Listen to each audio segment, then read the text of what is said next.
Hi, it's Michelle Lonsdale, and today I'm talking about my wellness plan. I've had my general plan laid out for a long time, but I've been reformulating the way that I wanted to present my plan probably 3 or 4 times. I think because my wellness plan, it's not really segmented. Everything is interdependent on other areas of wellness.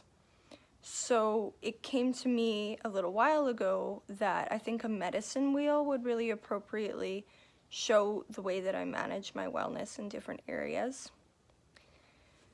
So I made a visual, and I'm just going to outline some of the things that I do for my wellness and the different ways that those strategies are interconnected to other areas of wellness. It's also kind of hard to talk about wellness, I think, because for me it's a personal thing. I have a mental illness, I have depression, and so that's usually my focus for wellness. I think that at any point in time in people's lives, they're usually focusing more on one aspect of wellness and the other aspects are interacting with that. So if someone has a fitness goal or a health goal that they want to attain, then they at that time would be focusing more on that, and everything else would be feeding into that because it's all connected no matter how you look at it. So for me, I'm always monitoring my mental wellness, and all other aspects of wellness feed into that and help me with that goal.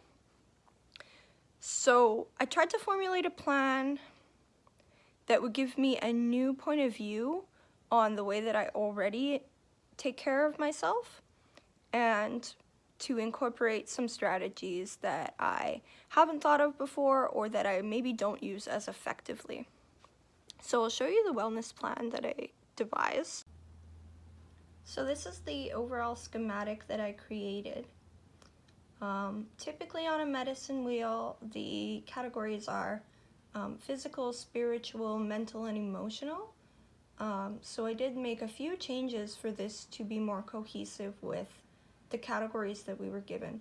So I changed the emotional segment to mental segment because for me this is managing my moods and emotions, my outlook on life, my attitudes.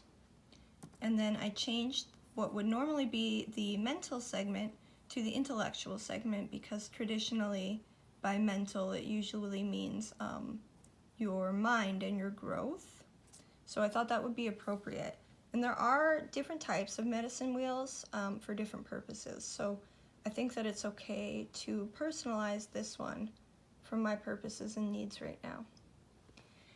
So we can start in the physical area.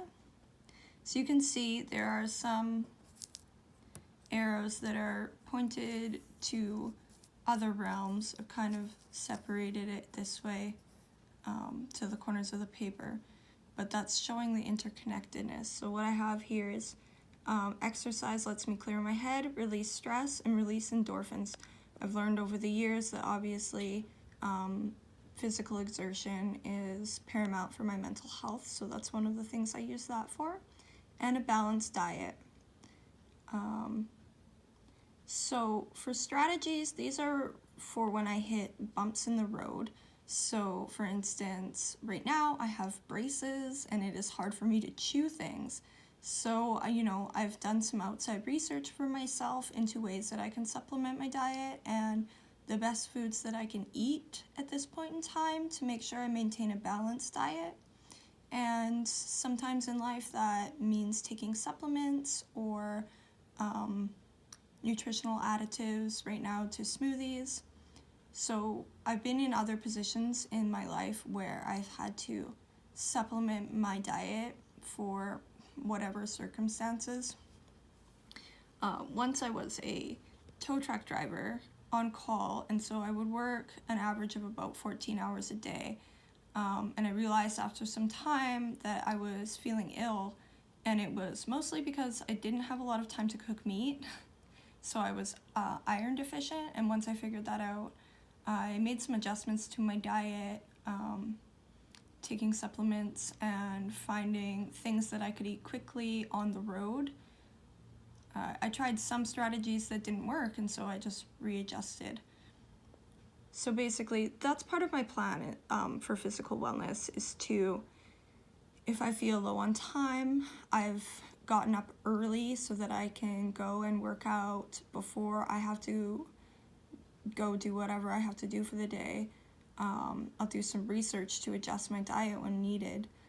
And I also do things like walking or hiking with my family so that I can incorporate some spiritual elements into my physical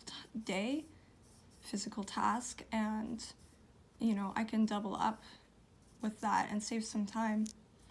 The other thing that I would mention in my physical right now is that I have a back injury, so I'm currently advocating for myself with doctors and doing specific exercises and physio for my back, which it sounds like I will have to do probably for the rest of my life, but that's okay. Doing these things and taking charge of my challenges with my injury go into my mental health as well, and sometimes into the intellectual, because I feel empowered by taking charge of that. And I do a lot of research to make sure that I'm doing the right things that will help my back and help my pain level. So next we could talk about the mental wellness part, which would typically be the emotional wellness. So I'm constantly monitoring myself, and I do have kind of a plan that goes in steps to take care of my mental health when I feel like I might be becoming depressed or having a time with my mental illness. I'm always monitoring for signs of stress, which for me are usually I'm very tired, I might lose weight, I might forget things, and I become irritable. And when I see those signs of stress, then I know it's time to enact things like reaching out, possibly seeking therapy, doing some kind of mindfulness meditation sometimes helps, and making sure that my sleep schedule and my physical wellness are on par, because that's the first things that I like to check. That's the first step. So I have here kind of my strategies. So early on is reaching out to people, and then therapy is usually the next step. And there is a medication that I take infrequently when needed. Usually that's not necessary. Usually I start to feel better after a few weeks if I'm doing my other strategies properly. And this is a big one, reaching out to loved ones, being honest and vulnerable, and doing something cathartic. So I'm an artist, and doing art and creating things helps me feel cathartic. And it helps me express my feelings in a healthy way. Some other things I do is being self-aware and responsible for my own mental health, which again helps me feel empowered. And you feel better when you are just taking the steps that you know you need to take. One thing I'm concerned about career-wise with my mental health is taking issues home with me and fixating on them. I usually think about something until I come to a conclusion or a solution that will help me. I think that won't be healthy in this type of job, because there will always be things that I want to figure out for students, how to help them. So I think I would like to allow myself only a specific time frame for reflecting on work. Maybe I could write in a journal for about an hour. And that goes into the intellectual because it's working on my career as well.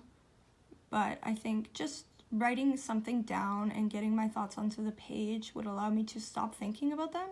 And then when I do want to formulate a plan, I can always go back and look over those journal entries, and that might help me come up with a good solution instead of fixating on something all night after I get home from work.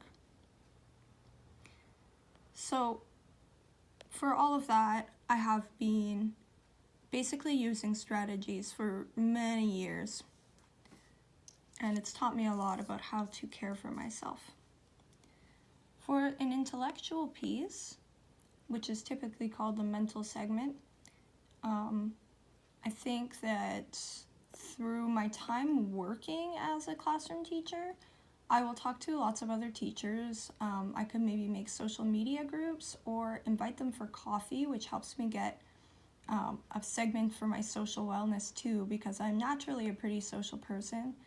So it's really hard for me to interact with somebody without connecting with them and being social with them as well at the same time. And I want to research as needed, which means if I have circumstances come up in my classroom that I want to figure out, then at that point, kind of within my hour reflection time after class, I would research that student's needs and strategies that might help them. I typically do this anyways. Anytime I'm learning something new, I will do some research on my own time. So that will help me grow intellectually. Ideally, in the future, I would like to get more schooling, more certificates, and possibly a master's. My attainable plan for that is to work for maybe 5 or 10 years at least, so that I can get some good experience on the job that will help me obtain my master's, maybe with less painfully. What did I put here? Honoring my emotions and evaluating, being self-aware. I put that as connected to intellectual because there's some analyzing that goes in there, but that is spiritual and social and emotional as well. Trying to figure out maybe why I feel a certain way or what I've done, and accepting those emotions. Things that make me feel spiritual. I'm not a religious person, but for me, spirituality feels like when I am experiencing emotions that are strong, are maybe fleeting, and maybe don't belong to me. So, for example, I've had spiritual experiences when I'm reconnecting to my culture, which I was not raised with that culture. So I've felt very deeply and spiritually while doing that. I've felt spiritual while experiencing art. I felt spiritual when I'm creating something with someone else, making music, and spending time with my loved ones. Sometimes I just take a moment to notice those emotions of when I'm doing those things, and that for me, that's spirituality. So my strategies, the biggest problem that I'm going to run into or challenge would be making time for these spiritual moments. For me, they tend to come when I don't expect them, but I think that it's important to find ways. So usually I'll try to be a yes person. If I walk by a gallery and I get the feeling I want to go in, I just tell myself yes and I make time for it. And that can sometimes lead me to having a spiritual feeling. Sometimes not, but that's okay.